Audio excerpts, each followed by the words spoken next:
direct hit. Okay. So we had a huge thunderstorm earlier, freak hailstorm. We weren't expecting it. No raining buckets. rain in the forecast for days. I know. Okay? We had and then no we ended idea. up with 3.5 inches of rain. Okay? No idea. Plus hail. Plus hail. So these, you think, did okay though? Yeah. You don't see any particular hail damage? This is the same crop that I tried to put out in early May, and within 18 hours of planting them, we'd had a hailstorm and a rainstorm that had not been in the forecast, and yet there it was, and so forth. And now some of these guys, they have survived 2 hailstorms. Awesome. You know? And the reason they did it is because they're Nebraskans. They're tough and hardy. Yeah, that's right. There's actually a variety of tomato out here called Nebraska Wedding. Okay, all right, and they're used to this crap. Okay, it's like, you know, it's like we know what marriage is. Okay, all right, so you don't think marriage isn't? They're called that for a reason. You think marriage isn't 2 hailstorms? I mean, give me a break. Not a month apart, though. Hopefully. Okay.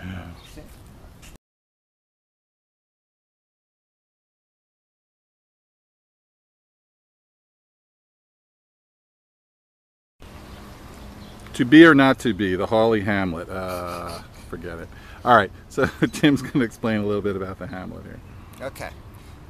I don't know if there's something rotten in the state of Denmark, but there is some rotten fruit on the vine that we did not get picked in time. Unfortunately, we were slacking. Food waste. Right. It was food waste. We're against that. Right. Okay. This is the Hawley Hamlet in Lincoln, Nebraska. This is a neighborhood garden. It is not an artist community. It is not a commune. Okay, I love all that stuff. Right. This is not that. That comes later, maybe. Well, maybe, hopefully. All right. If we're successful here. But what this is working with the neighbors who already live here of every political stripe. I mean, we have Trump-Pence supporters, we have Bernie supporters, we have anarchists, we have pantheists. And this is, just so people can see, this is a garden variety, pun intended, residential neighborhood in the city limits of Lincoln, Nebraska. We're not out in the country. 12 blocks from downtown. We're not in the country somewhere. 12 blocks from downtown Lincoln, from the state capitol and the university and the football stadium. Yep, absolutely. Yep, the border of downtown is 12 blocks away. And we started this in 2010. First year, I think we had 8 people who were involved. Okay, this year we are up to 35 families that are involved just in this block, where we have 2/3 of an acre, which is the equivalent of like 65 yards of a football field, from sideline to sideline, from goalpost out to the 35-yard line. And these were mostly neighbors you didn't know, so this has been a great community builder. Absolutely. And social networking. We probably grow more community than we grow food. There you go. All right, and so there's no downside to this whatsoever.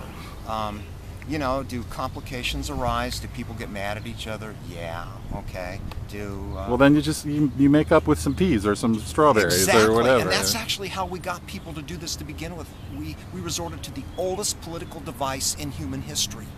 Extortion, bribery, okay. Bribery, okay. We gave, just like we did with you, okay. We gave them strawberries, we gave them raspberries, you know.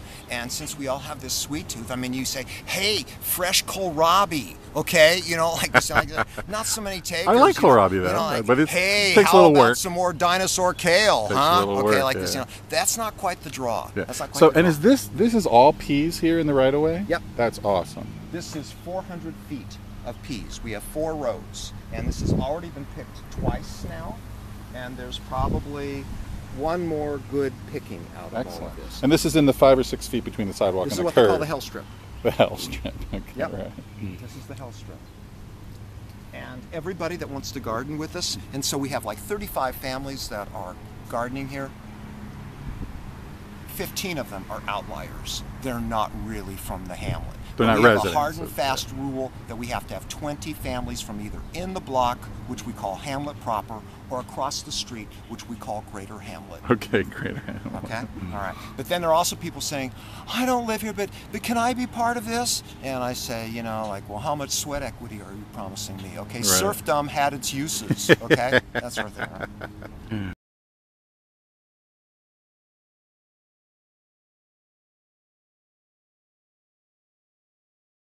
just describe this because I think this is very cool. It's a very unusual 25-foot setback to the sidewalk here. Yep. And again, you think it was because there were buggy paths there at one point? This house was built in 1905, and nobody really had cars at that point. Right. Cars didn't become commonplace until World War I. Right. And so this is a 25-foot deep public right-of-way. Which is awesome. Some places they call that the tree lawn, which I think is very funny. That's what they call that space. Really? The tree lawn. I think it's Ohio. It's a Cleveland thing. Oh, okay. But normally you see, you know, a few feet, not 25 feet. Well, and generally, we have examples of this in the block as well, okay? Generally, that public right-of-way is 4 feet wide, and it's called the Hell Strip. Hell Strip? It is literally called the Hell Strip, okay? Because it's bounded by so much concrete. Sure. And it's just this, you know, little heat island, and Right. you can hardly get anything to grow in it except maybe in a dandelion. And did you say that anything is planted here by law has to be publicly harvestable, or? Yes. All right. This is what they call the usufruct laws. Right. And it means that if it's on public property, then any citizen is eligible to harvest it. Right. And so we know that there's going to be loss when people walk by. I mean, it's really fun for somebody who's a recovering Missouri Synod Lutheran, you know, to see some, you know, well-meaning, law-abiding citizen, you know, walking by, and all of a sudden, you know, out of their peripheral vision, they see a red strawberry. Oh yeah. Like this, of course. And then, lo and behold, and here the season is over. But look, oh. Then, you know, the eyes go either direction. Okay. Then swiftly they go down here. Okay. And then, you know, and off they go again. Okay. So what we're doing is we are actually enticing people into a life of crime by doing this. Except it's not a life of crime. No, right? it's perfectly legal. They just great. don't know that. That's great. And we don't disabuse them. So in here, just so that people can see the perspective there, but this is such a better use than just a lawn. Yes. Yeah. Okay. So when do you think you'll pick these? Never, because the birds will get The them all. birds are going to eat them all. You know, we're an inadvertent Audubon sanctuary. Yeah.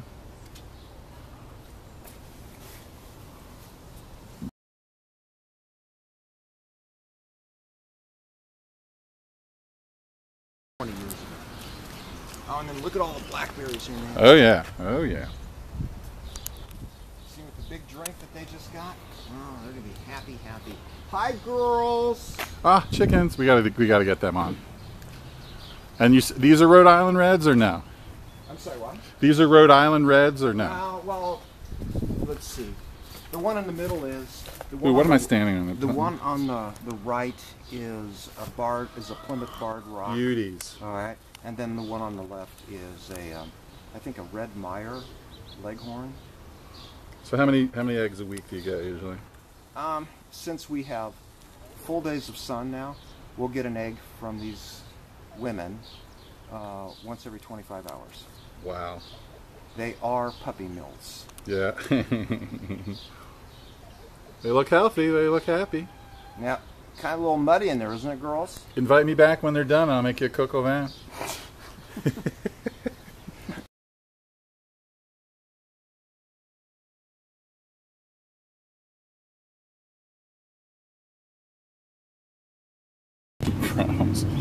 So these are yellow raspberries. Yellow raspberries. I think I've had them before.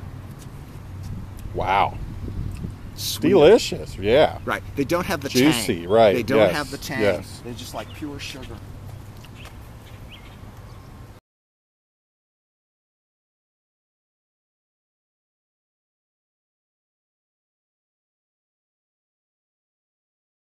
Hang on, start over. Potatoes Yes, these are white potatoes in the public right away. being grown in the public right of way.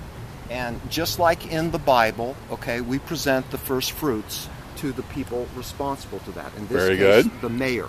Okay, so the mayor gets 5 pounds of potatoes grown in the public And why right is of way. that? All right, and what I tell the mayor is because he is the effective lord of the manor. Okay. All right, this is his property. He is the face of this public enterprise. Okay, what I tell the mayor is he can think of these as public sector potatoes, as taxpayer taters, or Taxpayer as socialist taters. spuds. Socialist, but And you know what? He always chooses public sector potatoes. Public sector potatoes. Okay, Yes. I like that.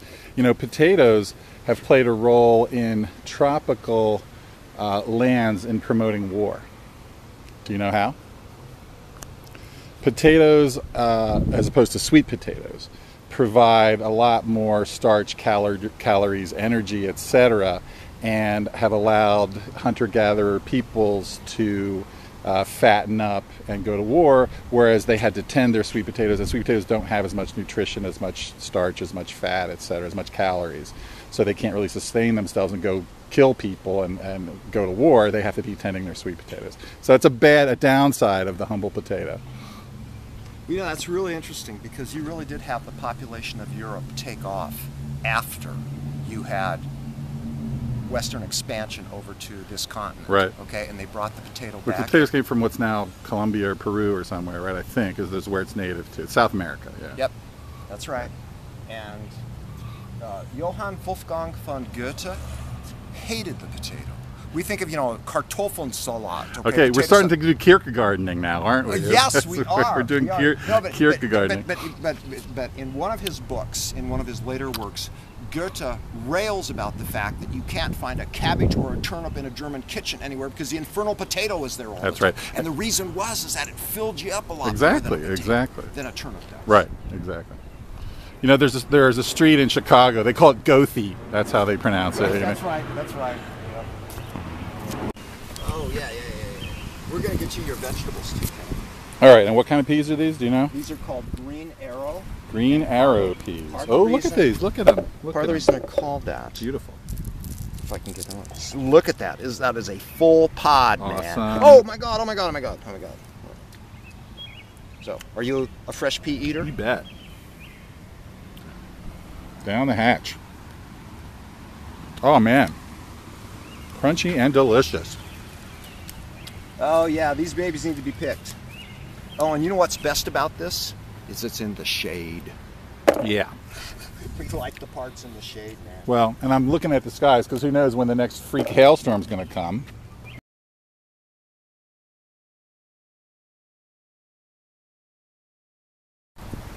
Now, do you know anything about bees at all? Not much, other than we're screwed without them. Right. What is it? A third to a half of our food crops need pollination by bees, something like that? Is that right, or is that too high? No, it's like 70 of the 100 crops that humans most use for food, all right, require pollination by bees. Okay.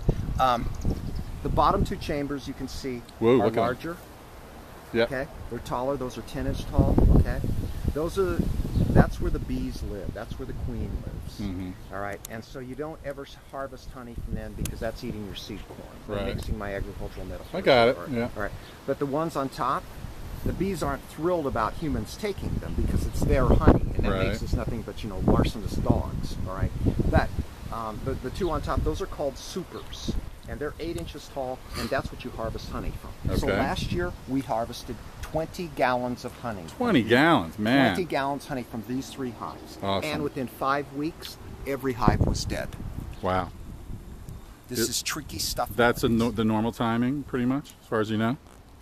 What do you mean? In terms of when you say within 5 weeks every hive was dead? That means that they were dead, they didn't overwinter, and I had to start from scratch. No, that's really bad news. Okay? Oh, so that's not normal?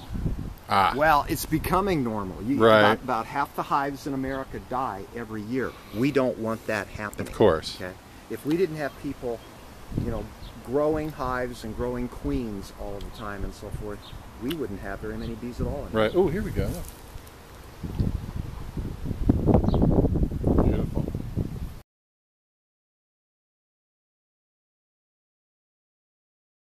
Anything besides grapes. All right, so tell me what's going on. Yeah. Was this some of the garlic plant? This is some of the garlic. No, that's cover crops. Oh, okay. And why people are throwing them into the... No, they should not be doing that. That should actually be laid down as mulch so that when it degrades and it decomposes, it feeds the soil. Yes. So it will feed the compost too, but that's not the purpose. Right, that's not the point. That's okay. Here's another plot, again, 25 feet back. Some garlic over there, some beets, some carrots, some kale. Now explain again, Tim, about 3 crops. We try to do succession planting. Because we have a limited amount of space, you can't put the same crop back into the same plot because you'll be susceptible to diseases, you'll wear out the soil and all of this.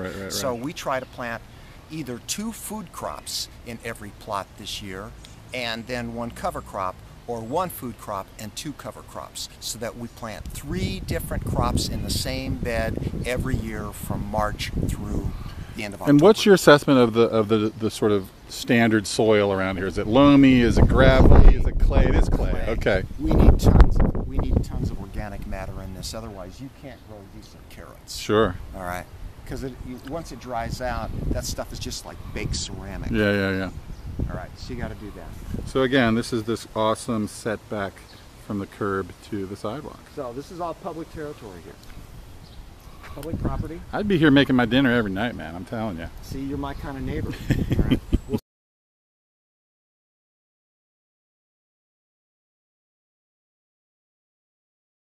So again, this is one of the alleys in the hamlet, which provides easy access. Look at these berries. Now,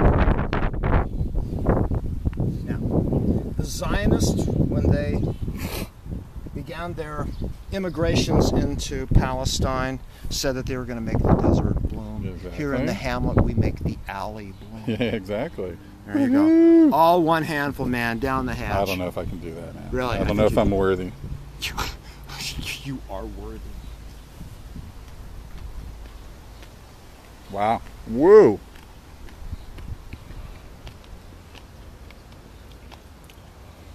That's interesting, because on the one side of my mouth I was getting more sweetness, on the other side more tartness. Very cool. Oh, yeah. Will you always remember your visit to the hamlet? Oh, you bet. Well, because it's a one-of-a-kind place, man. Now, here, these I'm gonna give you 6, man, and these are all pretty much identical in terms of their ripeness. Okay, here, eat these, man. Okay.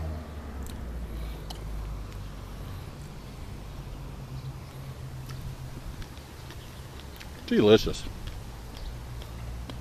This one I think might actually be a little darker. Try that one. That's almost black. Wow. Now that one was a little bit warm because it was in the sun. It's like almost like a pie. Thank you. Those are all black. Okay.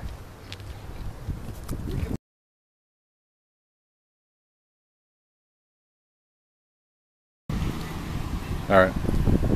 This is the 8th year that we have now had the neighborhood garden in the block. And this year, we've even caught the eye of the University of Nebraska Lincoln Cooperative Extension folks, because they now have 9 plots over here where they have beseeched us to be able to put up crop trials that are going to be using cover crops, or as the case may be, not using cover crops, to see what that does for the soil. And did they fertility. choose what they wanted to plant? Or? Okay. Yep. And they're only planting traditional crops that people would like tomatoes and peppers. Okay. And they're going to do this for several years straight.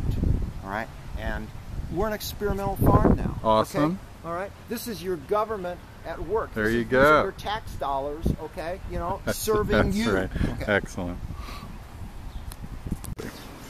All right. So here's a good vantage point to see all the yumminess growing here. In the very hot Nebraska sun. It's supposed to be 90s all week. It's been mid or high 90s for the last several days. Now, see, this is the oldest fruit tree in the block. Beautiful. This one is 60 years old, and last year it got fire blight, and so half of it died, and it's probably on its way out. It's done collecting its Social Security, and That's a pear or apple, or what is that? That's a pear. And the pears are just magnificent. They're just magnificent. So I was just heartbroken when it got nailed last year. We lost 4 trees last year to fire blight. I don't even know what fire blight is. It's a bacterial disease, and it's actually transmitted by anything from wind to honeybees. Huh. So now I learned a lot more about our food supply than I ever thought I was going to, because it turns out it's far more complex than I thought. Well, and there's all kinds of ground fungus and stuff you've never heard of. Absolutely, you can psych yourself out. Man. And then cover crops will grow in there all summer long, and then September 1st we will plant lettuce and spinach and baby carrots and scallions and kale in here for the fall. Still feel how hot it is. Oh yeah, and the plastic needs to come off. Yeah. Just haven't gotten around. Right. In part because we're lazy. Is that all oregano right there? Yep.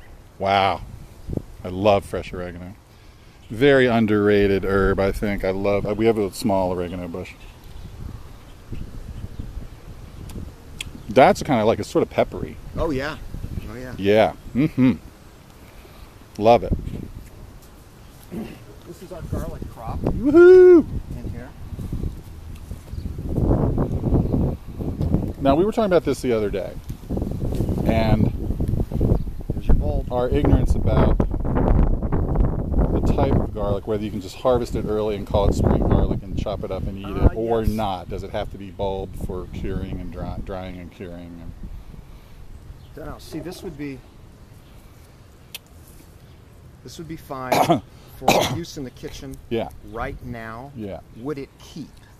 That we don't know. All right. So Beautiful. what we're going to do here is I'm going to get the dirt off of this while I keep you standing in the sun. We're going to move. That's fine. It's fine. I'm not some hothouse flower. It's not a bad thing to aspire to.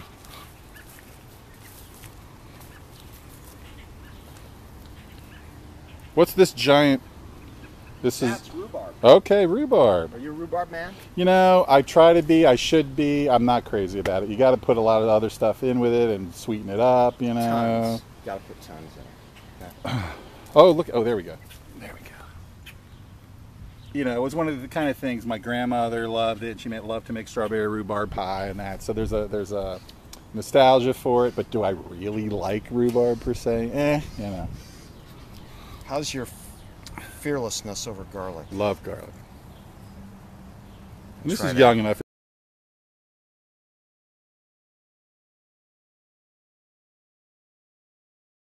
Territory. But no, actually I have some high school students from this new program in Lincoln called the Career Academy, so that if a kid in high school already knows what they want to do professionally, they can start taking college prep courses. Sure. In their chosen line of work. And so we've got kids who are interested in agriculture, urban agriculture, coming over here tomorrow from a class, and they're going to work in the hamlet for a while, and then one of their teachers actually lives across the street from us, and over in Greater Hamlet, and they're going to go over there for lunch. Excellent. Yep. What did you say? What's this tree? That's a pear. Pear. Okay. Oh, I see one. Yeah. Oh, a couple right there. Yep. And that's a younger pear, but there are a couple pears on that. Oh my gosh. And those are Asian ones or no? No, these are normal. Okay. So here's a little bit of a perspective that you can see the depth here of the hamlet. And again, this is all people voluntarily planting in their yards in a residential urban area in Lincoln, Nebraska. Who would have thunk? And this is really pretty a unique little slice of awesomeness here that I'm really excited to experience. I've heard about it, but this is the first time I've gotten to see it and taste it. That's the most important thing.